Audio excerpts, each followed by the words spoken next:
Hey everyone, welcome to the first of a new series called 5 Under 5, where I'm going to be looking at 5 different keys centered around a different theme each video that you can find for under $5. And I think this is going to be help to both budget collectors who are looking for a cool, affordable key to add to their collection, as well as to the speculator who's looking for a low-risk penny stock that he can pick up for cheap that maybe one day he can flip for a nice little profit if this book spikes for the reasons that I will share and give those books their key appearance.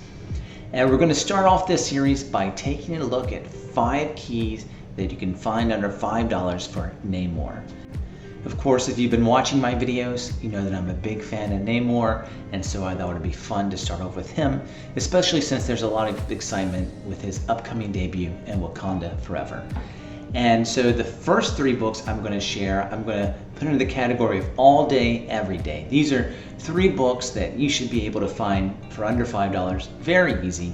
But the second 2 are under a category I'm going to call going hunting, where they can be found for under $5, but it'll be a little bit tougher. You know, they're usually found closer to 10, but I have definitely found them for 5 and under over the past few months. All right, so for my first pick, I'm going to go with Alpha Flight number 40. And this is a cool book to add to your collection because this is where Namor marries Marina, who's part of an alien species called the Plodex. And they're this amphibious species, and so she's kind of similar to Namor, and he falls in love with her, and this is the book that they get married in. And as a speculator, personally, I think Namor is going to be in the MCU much longer than Wakanda Forever. I think there's a big role for him in the future of the MCU.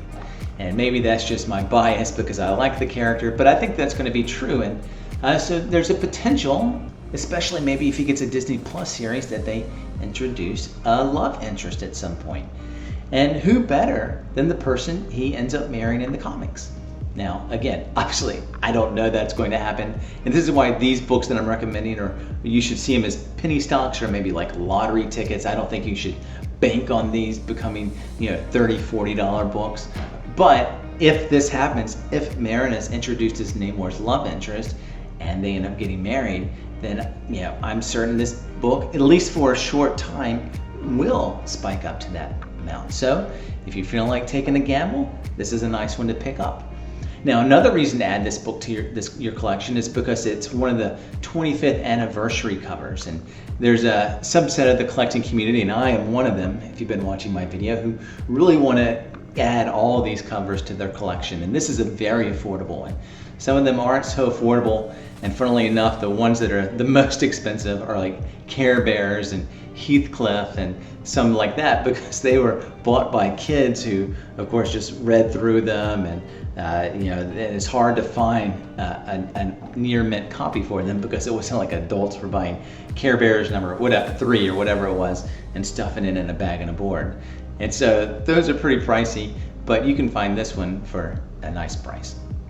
All right, so my number 2 pick is Namor number 1. Now, this is a cool book to have just because it's always awesome to add number 1 issues to your collection. Now, this is certainly not Namor's first solo series, and I'm not exactly sure how many is. It's at best his 7th. I know there's at least 6 that come before this one, but it's still a number 1. And if you're like a lot of collectors like me, then anytime you can get a number 1, then you're happy to do that. And so for that reason, it's a cool book to add to your collection. But in addition to that, and another key significance to this book, and this is also what gives it some speculative value, is that it is an origin story of Namor that begins when he's young. And so it introduces some of the family members that were a part of his life when he was young. And so there's his grandma, Queen Cora, and then his 2 cousins, Bobo, and I think it's Beamer. And again, if we get something like a Namor TV show someday, maybe they look back into his childhood for us, maybe 1 episode or something like that, and he's hanging out with his grandma. I don't see her having a big moment or long-term run in the MCU, but maybe she makes an appearance in kind of a flashback or something like that. And usually when something like that happens, people run out to get that book, and it spikes for a very short time. But right now you could buy this book as a lottery ticket, hoping that happens, and be ready to put it on eBay as soon as she shows up. Again, I think the odds are more against this happening than it happening, but it's a cool book to pick up, and it could spike. All right, well, my number 3 pick is Avengers number 9. And of course, there's lots of Avengers series. So this is from the 2018 series, and this is the first team appearance of Defenders of the Deep. So this is a group that Namor puts together to defend the ocean. It's made up of a lot of his old enemies like Tiger Shark, but they're now working with him to guard the kingdom. And again, so it's cool, again, just to have a team appearance for the first time. But out of the 3 books, I think this is the longest shot happening. But maybe he forms this team in the MCU, and all of a sudden people go scrambling to get this book. So anyway, those are my 3 all-day, everyday books where I think you can find them pretty easily for under $5. And now for the 2 that you have to go on a little bit of a hunt for. These aren't crazy expensive. It's not like a $50 book that you're trying to find for $5. These are more usually going to be between $5 and $10. So you just got to do a little bit of hunting to get it for $5. And so the first one of those that I would recommend is Avengers number 293. And the significance of this to Namor is that it's the first cameo appearance of the eggs that him and Marina have. And this ends up leading to a kind of a pretty tragic story. So Marina has some shape-shifting abilities because of the alien species that she's a part of. And she becomes super protective of these eggs, and she transforms into this like Leviathan that's really super dangerous. And Namor ends up having to kill her. Now, it seems like pretty wild that they would do that in the MCU, that there'd be a whole series on that. But man, wouldn't that be an emotional moment? I mean, it'd make for some good TV, I think. But regardless, it's the first cameo appearance of these hatchlings, so it's cool if you're a Namor fan to have this book. But what makes it a good speculative pick actually isn't its significance to Namor, but because it has a lot of significance to Kang. Of course, Kang is another character on his way in a very big way in the MCU that we all know, and I'm thinking of doing one of these series on Kang, so let me know in the comments down below if you'd like to see that. But in this book you have, and I'm going to read it off because there's so many. You have the first full appearance, this is the one that I think is most likely to show up, of King Nebula. And King Nebula is Ravonna Renslayer, who's already been in the Loki series, becomes Kang in universe. She is the King. She's like this she-King.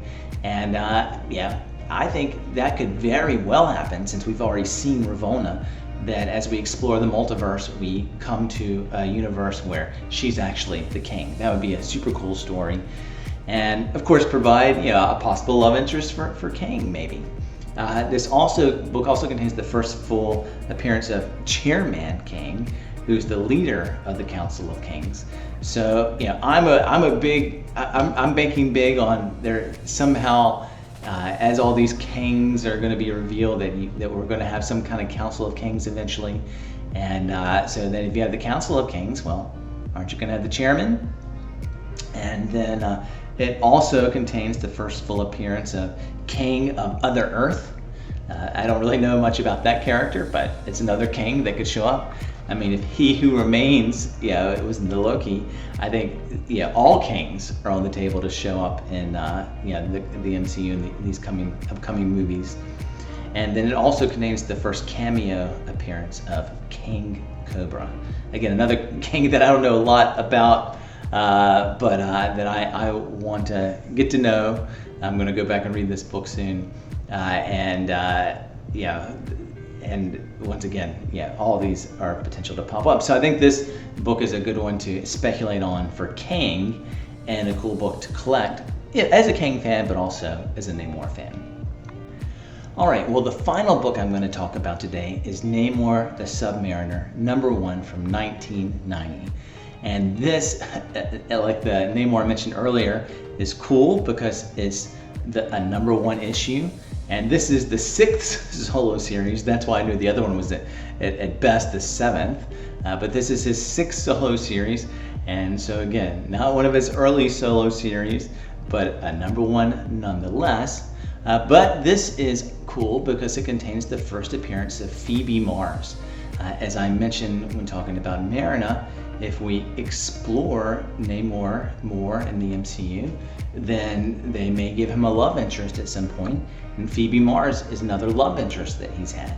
And her story's pretty cool and interesting. So her and her brother are owners of something called the Mars Company. It's the Mars something things company, and it's kind of like a Stark Industries, and so they're these corporate elites. And so a lot of her story in the comics is this kind of leader as a businesswoman. Well, you find out later in this series that Namor is also the mysterious backer and leader of another mega corporation called Oracle. And so this leads to Namor and Phoebe's brother bumping heads, especially because her brother is actually kind of a bad guy. So he wants her to, kind of sabotage Namor, but she ends up falling in love with him, and so they develop a relationship. But then her brother Desmond, because he's a villain, ends up being confronted by the Punisher and kills himself, and then she's haunted by his ghost, or at least seemingly is haunted by his ghost. She has these visions of him, and so then she turns into an antagonist of Namor again. And so, that would be an interesting story to explore, and a TV show. If they wanted to look at the business side of Namor, that this woman he falls in love with then turns against him, I think it'd be pretty cool. And so if she's introduced, again, a long shot I think, but if she is, this is a nice lottery ticket to hold on to. But it's a cool book to have nonetheless. It also contains this cool John Byrne cover. All right, well, those are my 5 keys for under $5. I hope you enjoyed learning about them, and I'd appreciate if you comment below and let me know another character you would like me to do this series on. And if you leave a comment about that, then I will give you a bonus entry into my 400 subscriber giveaway, where I'm giving away 4 Spider-Woman #1s. And of course, if you haven't subscribed, I'd appreciate if you'd consider doing so. We're getting super close to hitting that number, and I'm looking forward to giving those books away. Of course, feel free to comment on anything else, and you'll still get a regular entry into the giveaway, or if you subscribe, you'll get an entry into the giveaway. But thanks as always, and look forward to the next one.